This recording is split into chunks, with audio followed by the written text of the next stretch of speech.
ಈಗ ಕಡಲೆ ಇರಲಿ, ಹಲಸಂಡೆ ಬೀಜ, ಕಪ್ಪು ಕಡಲೆ ಅಥವಾ ಬಿಳಿ ಕಡಲೆ, ಎಲ್ಲವೂ ಸ್ವಾದಿಷ್ಟವಾಗುತ್ತೆ.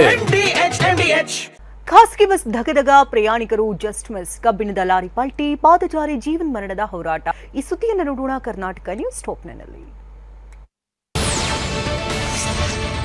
ಶಿವಮೊಗ್ಗ ಜಿಲ್ಲೆ ಹೊಸನಗರ ತಾಲೂಕಿನ ಸೂಡೂರು ಬಳಿ ಖಾಸಗಿ ಬಸ್ ಸುಟ್ಟು ಭಸ್ಮವಾಗಿದೆ. ಅನ್ನಪೂರ್ಣೇಶ್ವರಿ ಟ್ರಾವೆಲ್ಸ್ಗೆ ಸೇರಿದ ಖಾಸಗಿ ಬಸ್ ನಿಟ್ಟೂರಿನಿಂದ ಬೆಂಗಳೂರಿಗೆ ಹೊರಟಿತ್ತು. ಬಸ್ನಲ್ಲಿ ಆಕಸ್ಮಿಕವಾಗಿ ಬೆಂಕಿ ಕಾಣಿಸಿಕೊಂಡಿದ್ದು, ಬಸ್ ನಿಲ್ಲಿಸಲು ಮುಂದಾದಾಗ ಮರಕ್ಕೆ ಬಸ್ ಡಿಕ್ಕಿಯಾಗಿದೆ. ಕೂಡಲೇ ಬಸ್ನಲ್ಲಿದ್ದ 36 ಪ್ರಯಾಣಿಕರು ಕೆಳಗಿಳಿದಿದ್ದಾರೆ. ಈ ವೇಳೆ ಗಾಯಗೊಂಡ 5 ಪ್ರಯಾಣಿಕರನ್ನ ಶಿವಮೊಗ್ಗದ ಮೆಗ್ಗಾನ್ ಆಸ್ಪತ್ರೆಗೆ ದಾಖಲು ಮಾಡಲಾಗಿದೆ. ಹೃದಯಾಘಾತದಿಂದ ಪಿಯುಸಿ ವಿದ್ಯಾರ್ಥಿನಿ ಮೃತಪಟ್ಟಿದ್ದಾಳೆ. ಕೊಪ್ಪಳ ಜಿಲ್ಲೆ ಕುಕನೂರು ತಾಲೂಕಿನ ರ್ಯಾವಣಕಿ ಗ್ರಾಮದಲ್ಲಿ 18 ವರ್ಷದ ಕಾವ್ಯ ಛಲವಾದಿ ಕೊನೆಯುಸಿರೆಳೆದಿದ್ದಾಳೆ. ಕಾವ್ಯ ಕಳೆದ 2 ದಿನಗಳಿಂದ ಅನಾರೋಗ್ಯದಿಂದ ಬಳಲ್ತಾ ಇದ್ಲು. ನಿನ್ನೆ ಸಂಜೆ ಮನೆಯಲ್ಲಿರುವಾಗ ಏಕಾಏಕಿ ಹೃದಯಾಘಾತವಾಗಿತ್ತು.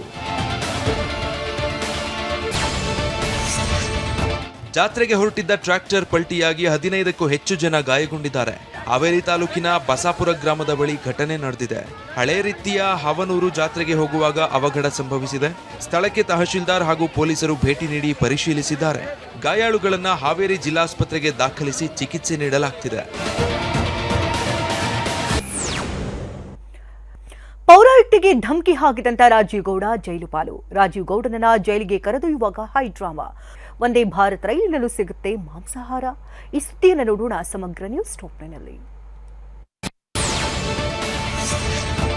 ಚಿಕ್ಕಬಳ್ಳಾಪುರ ಜಿಲ್ಲೆ ಶಿಡ್ಲಘಟ್ಟ ಪೌರಾಯುಕ್ತಿಗೆ ಧಮಕಿ ಹಾಕಿದ್ದ ರಾಜೀವ್ ಗೌಡ ಜೈಲು ಪಾಲಾಗಿದ್ದಾನೆ. ಮೊನ್ನೆ ಸೆರೆ ಸಿಕ್ಕ ರಾಜೀವ್ ಗೌಡನನ್ನ ಕರೆತಂದ ಚಿಕ್ಕಬಳ್ಳಾಪುರ ಪೊಲೀಸರು ಶಿಡ್ಲಘಟ್ಟದ ಜೆಎಂಎಫ್ಸಿ ನ್ಯಾಯಾಲಯಕ್ಕೆ ಹಾಜರುಪಡಿಸಿದ್ರು. ವಾದ ಪ್ರತಿವಾದ ಆಲಿಸಿದ ಕೋರ್ಟ್ 14 ದಿನ ನ್ಯಾಯಾಂಗ ಬಂಧನಕ್ಕೆ ಒಪ್ಪಿಸಿದೆ. ಚಿಂತಾಮಣಿ ಉಪವಿಭಾಗದ ಜೈಲು ಪಾಲಾಗಿದ್ದಾನೆ.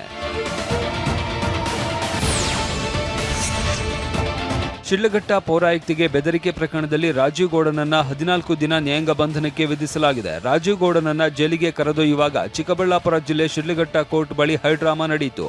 ಪೊಲೀಸ್ ವಾಹನಕ್ಕೆ ರಾಜೀವ್ ಗೌಡ ಬೆಂಬಲಿಗರು ಅಡ್ಡ ನಿಂತು ಜೈಕಾರ ಕೂಗಿದ್ರು. ಈ ವೇಳೆ ಪೊಲೀಸರು ಲಾಠಿ ಬೀಸಿ ರಾಜೀವ್ ಬೆಂಬಲಿಗರನ್ನ ಚದುರಿಸಿದ್ರು.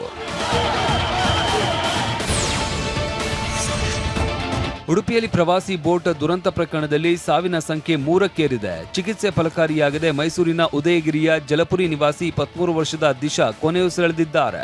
ಇನ್ನು ಧರ್ಮರಾಜ್ ಎಂಬ ಯುವಕನಿಗೆ ಚಿಕಿತ್ಸೆ ಮುಂದುವರೆದಿದೆ.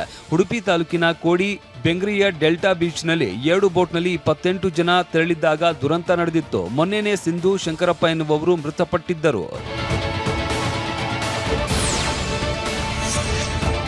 ಬೆಳಗಾವಿ ಜಿಲ್ಲೆ ರಾಯಬಾಗ ತಹಶೀಲ್ದಾರ್ ಕಚೇರಿಯಲ್ಲಿ 80,000 ಲಂಚ ಸ್ವೀಕರಿಸ್ತಾ ಇದ್ದ ಎಸ್ಟಿಎ ಲೋಕಾಬಲೆಗೆ ಬಿದ್ದಿದ್ದಾರೆ.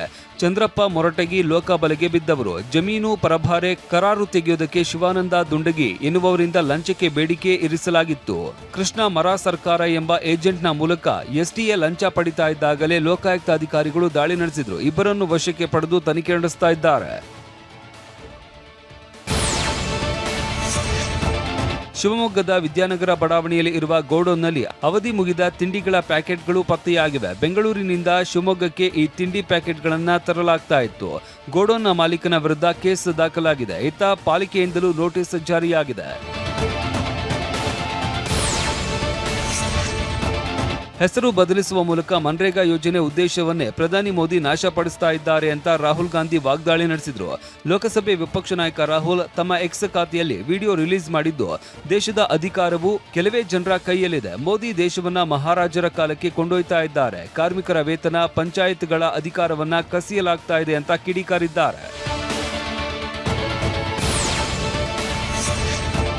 ವಂದೇ ಭಾರತ್ ಸ್ಲೀಪರ್ ರೈಲಿನಲ್ಲಿ ಶೀಘ್ರವೇ ಮಾಂಸಾಹಾರ ಸಿಗಲಿದೆ. ಹೌರಾ ಕಾಮಾಖ್ಯ ಮಧ್ಯೆ ಸಂಚರಿಸುವ ರೈಲಿನಲ್ಲಿ ಮಾಂಸಾಹಾರ ಸಿಗುವ ಬಗ್ಗೆ ಪೂರ್ವ ರೈಲ್ವೆ ಅಧಿಕಾರಿಗಳು ಸ್ಪಷ್ಟಪಡಿಸಿದ್ದಾರೆ. ಜನವರಿ 17ರಂದು ಈ ರೈಲಿಗೆ ಪ್ರಧಾನಿ ಮೋದಿ ಹಸಿರು ನಿಶಾನೆ ತೋರಿದ್ರು. ಸಸ್ಯಾಹಾರ ಮಾತ್ರ ನೀಡುವ ಬಗ್ಗೆ ಆಕ್ಷೇಪ ಕೇಳಿ ಬಂದಿತ್ತು. ಹೀಗಾಗಿ ಮಾಂಸಾಹಾರ ನೀಡೋದಕ್ಕೆ ಚರ್ಚೆ ನಡೀತಾ ಇದೆ ಅಂತ ಮಾಹಿತಿ ನೀಡಿದ್ದಾರೆ.